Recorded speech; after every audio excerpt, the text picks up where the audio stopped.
Uma força de segurança, num Estado democrático, não é uma força de repressão.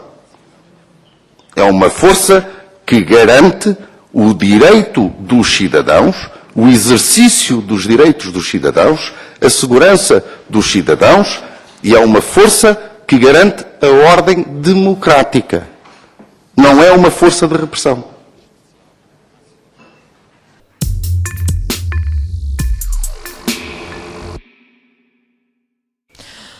Olha, eu acho que é inacreditável o que se passou, porque, por um lado, temos um ministro que diz que foram meia dúzia de pessoas. Se eram meia dúzia de pessoas, com certeza podia ter isolado essas pessoas, identificado essas pessoas. Se foi 1h30 de provocações, como todos nós vimos na televisão, de facto, de cidadãos que se comportam como arruaceiros, era muito simples conseguir limitar um perímetro e controlar essa situação. E, portanto, o ministro contradiz a si próprio, obviamente que está baralhado e necessita de clarificar as suas posições.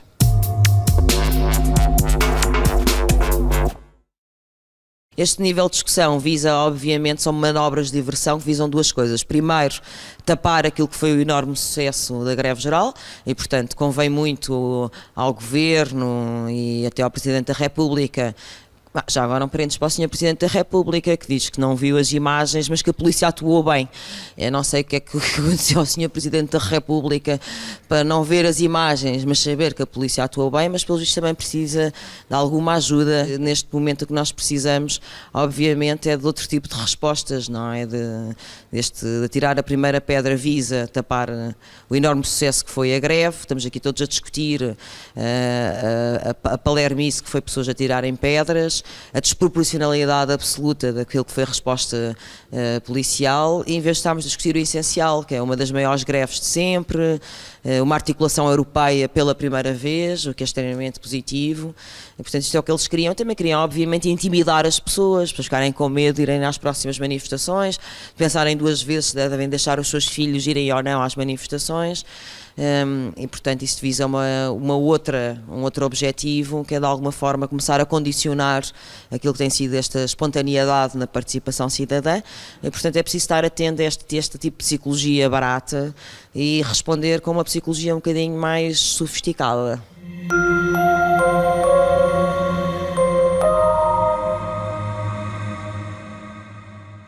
Bem, eu acho que anda aqui muita gente saudosa da outra senhora, não é?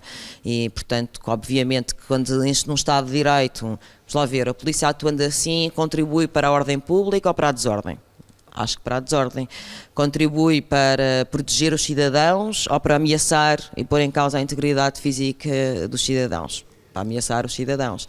E, portanto, quando chegamos ao ponto depois disso, de haver pessoas que são obrigadas a assinar autos em branco, que não podem ver advogados, etc., estamos claramente perante o síndrome, é um novo síndrome que agora aparece nos manuais de psiquiatria ou de sociopsiquiatria, que é o síndrome Ferreira-Leite.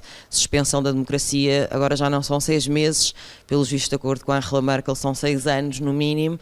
Não podemos permitir isto, evidentemente, e, portanto, para a próxima precisamos de manifestar ainda mais. Porque este comportamento não é de uns quantos sujeitos que se encostam a uma esquina e decidem, num determinado momento, fazer este tipo de desordem. Não. Não é assim. Estas manifestações são planeadas, são coordenadas e têm um objetivo.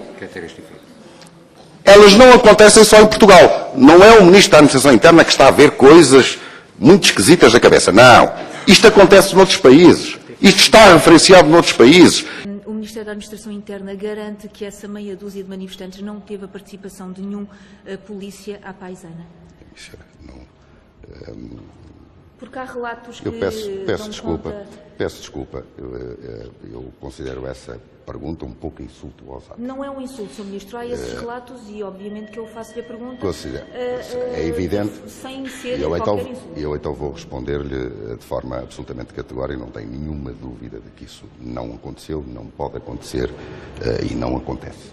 E, portanto, que fique absolutamente clara essa situação. A manifestação estava, como nunca esteve, cheia de polícias infiltrados. Coisa que, aliás, foi visível poucos minutos antes da da carga policial, houve um conjunto de pessoas que passou para lá da polícia e, portanto, ficou-se a perceber que eram polícias infiltrados. Não mexeram uma palha. E o Pedro disse, como é que esperava que se fizesse? Como sempre se fez. Em todas as outras manifestações em que estive, houve detenções sem carga policial. Em todas as outras. Foi a primeira vez que não aconteceu. Aconteceu no... Espera aí, deixa-me terminar. Não, eu ia te perguntar porque é que achas que não aconteceu desta vez. Já lá vou. Aconteceu no 15 de setembro. Aconteceu no 15 de setembro, aconteceu em todas as outras manifestações.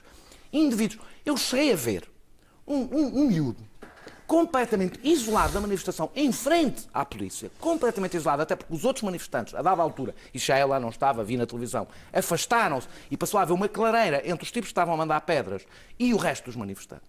Eram facílimos de isolar. Bastava que eu estivesse lá atento, não fui o único. Havia imensa gente a tentar impedir que aquele meio dúzia de miúdos estragasse uma manifestação e estragasse uma greve geral. E a polícia não fez nada. Portanto, quando o ministro diz que foi garantido o direito à manifestação, pelo contrário. Eu senti-me, porque as pessoas... Não foi garantido o direito à manifestação. Não foi, eu vou-te explicar porque é que não foi. Porque eu tenho que ser protegido, enquanto manifestante, de um grupelho que destrói uma manifestação. E foste? E não fui. Eu vou dizer o que é que aconteceu a seguir, não fui. Eu fui-me embora às 5h30, porque percebi que aquilo ia dar para o torto. E senti-me limitado na minha liberdade. Porque como a polícia não fez nada e permitiu que aquelas rapazolas tomassem conta de uma manifestação que era... Eu tive ao meu lado, impávidos e serenos, vários polícias infiltrados. Ao meu lado, impávidos e serenos a assistir tudo. Nem sequer tentaram controlar coisa nenhuma. Nem sequer... Daniel, então responde-me agora. Porquê é que achas que aconteceu desta maneira? Como é que acabou... Desta vez. Eu acho... O que é que aconteceu? Para terminar, eu explico porque é que eu acho que isto aconteceu, sem fazer teorias da conspiração, porque eu sei o mesmo que as outras pessoas sabem. Agora, a verdade é esta. Durante 2 horas, quem comanda a polícia, e não são aqueles polícias que ali estão, obviamente, que estão em causa, que tiveram a levar pedradas durante 2 horas, quem comanda a polícia decidiu que aquela manifestação atingia um grau absurdo de violência que não é normal sequer em Portugal. Decidiu que a polícia estava 2 horas a levar com pedradas. E depois como é que resolveu o problema? Correndo tudo deito. Correndo tudo deito. Oh Pedro, paras de me interromper. Correndo tudo deito. Até ao Caixo de Dré. Houve pessoas que foram agredidas que nem sequer estavam na manifestação. Foram agredidas ao longo da Dom Carlos I, foram agredidas em Santos e que foram presas num Caixo de Dré. Pessoas que nem sequer tinham estado, nem sequer sabiam o que é que se estava a passar. E foi tudo a eito. Mulheres, velhos, tudo a eito. Se isto é a maneira de garantir a segurança de uma manifestação, é preciso dizer que aquela manifestação, a partir do momento que a CGTP se vai embora, é uma manifestação inorgânica. Portanto, não tem serviço de ordem, não tem a capacidade. Isso é uma característica das manifestações inorgânicas, que não há ninguém, eu sozinho ou outras pessoas sozinhas que eu vi aos gritos, não garantem a segurança de uma manifestação. E eu acho que isto teve um efeito. E podem-me dizer, foi de propósito ou não foi de propósito? Não sei. Sei que 2 horas de violência na televisão e uma carga policial conseguiram fazer desaparecer uma das maiores greves gerais a que este país já assistiu. Muito bem, claro. E eu acho que o maior beneficiário daquilo que aconteceu ali, não tenho a menor dúvida, foi o Governo. Isto acontece de forma concertada e planeada. Nós não estamos a falar de um conjunto de cidadãos que ocasionalmente se reúne e no meio da manifestação a coisa deu para o torto porque deu para o torto. Não. Deu para o torto porque nem muitas destas situações foi planeado que desse para o torto. Era para dar para o torto.